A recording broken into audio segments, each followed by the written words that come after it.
Hello, welcome to BBC News. Ukraine has been struck by a fresh barrage of Russian missiles targeting several major cities. Ukrainian authorities have said more than 120 missiles were launched at the population and civilian infrastructure. Several cities from Kyiv in the north, Odesa in the south, Kharkiv in the east and Lviv in the west have been hit. The mayor of Lviv says the city has lost about 90% of its electricity. Earlier, Ukraine's military intelligence chief said fighting is at a deadlock, with neither Ukraine nor Russia able to make significant advances. Well, we can go now to our correspondent, Hugo Bachega. Over to you, Hugo.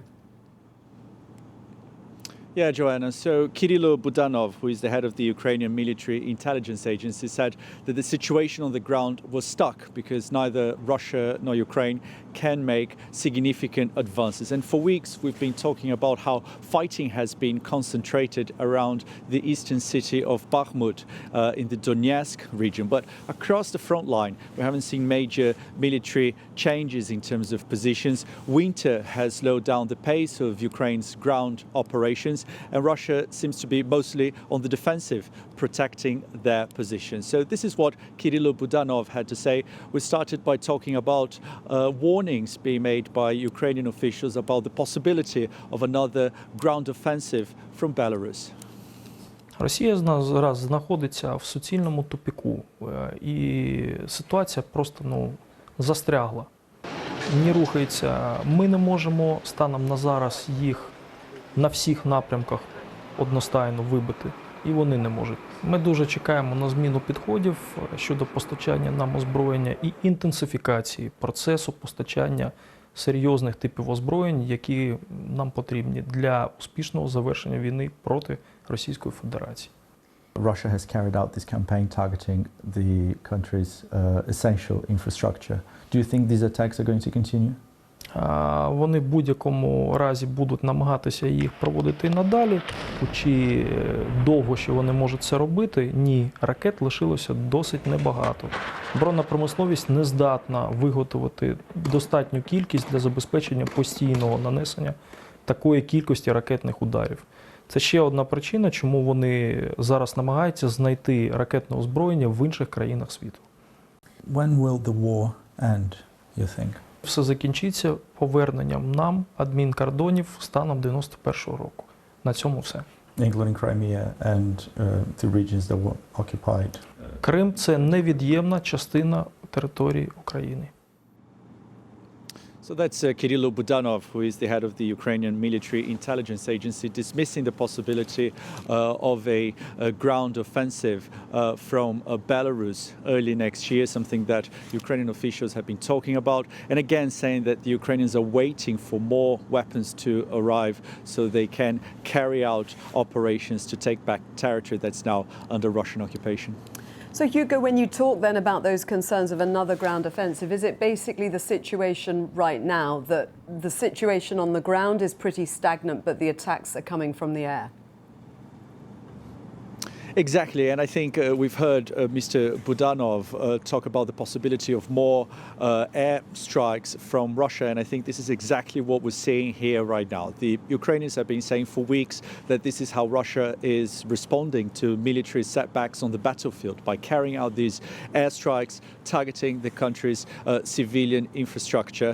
And today we heard from officials who said more than 120 missiles were fired, targeting cities across the country. We had explosions here in Kyiv, also the city of Lviv in the west of the country, Kharkiv in the northeast, which is the country's second largest city, Odesa in the south. So this gives you an idea of how widespread these attacks were. And we don't have confirmation yet of which locations have been hit. We know that air defense systems have intercepted many of those missiles. We have been given the all clear, so we're back here in our position in Kyiv after spending a few hours in the shelter this morning. People across the country were told to stay in shelters because of those airstrikes. So again, the Ukrainians say that they believe these attacks are likely to continue because they say that this is how Russia is responding to what's happening on the battlefield.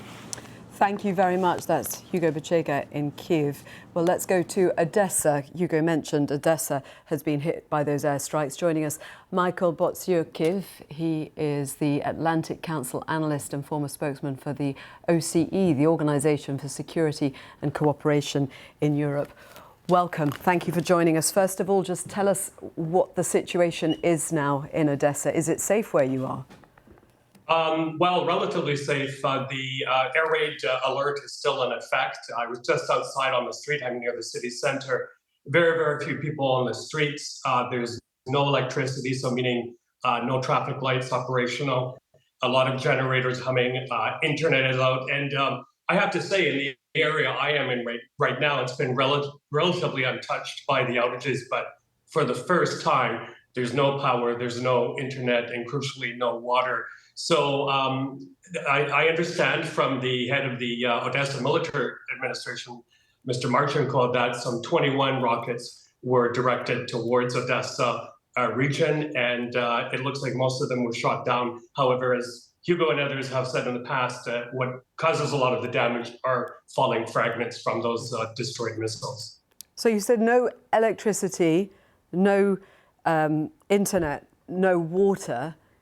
Do you expect those to come back on stream? Because obviously this is an environment where you're under attack. How easy is it for these things to get fixed? It's hard to say, but two things. It looks like the officials in many Ukrainian cities have proactively switched off power. Apparently that does prevent more damage from happening from the strikes.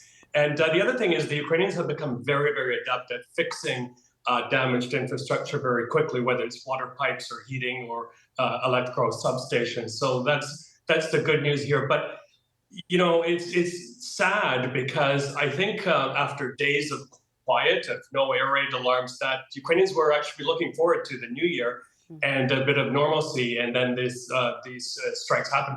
One more quick thing, which is really, really important being here in Odessa. Odessa is the anchor of that Black Sea grain initiative, where so much of the world's grain is exported from Ukraine to world markets under an agreement signed by Ukraine, Russia, the UN, and Turkey. Without electricity, the port, which is very near me, cannot operate. So the Russians must have known that when they sent rockets this way this morning. As you mentioned, a very strategically important place, and a place that's been under attack and then less so, but obviously now under attack again in a sustained way. What goes on there in the city? Have people left? Have people returned? Is there business operating? What is it like living there? Sure. Yeah, well, a lot of people have actually returned because it's become very difficult for Ukrainians overseas to sustain themselves. A lot of the benefits are ending. Having said that, yes, a lot of businesses were starting to get up and running. There's a very famous restaurant here near me called Dizengoff, and they've had to reduce their operating days from 24/7 basically to just 3 or 4 days a week. And that's because they don't have electricity. They also can't afford a generator. And I think that kind of story is being repeated across Odessa, across the country. It's very difficult to portray that on TV or in print media, but there is an economic crisis going on because of this. And I'm really worried about a lot of those small and medium-sized businesses that are struggling right now. I've talked to the owners, and they say they can't go on for much longer if these types of interruptions continue.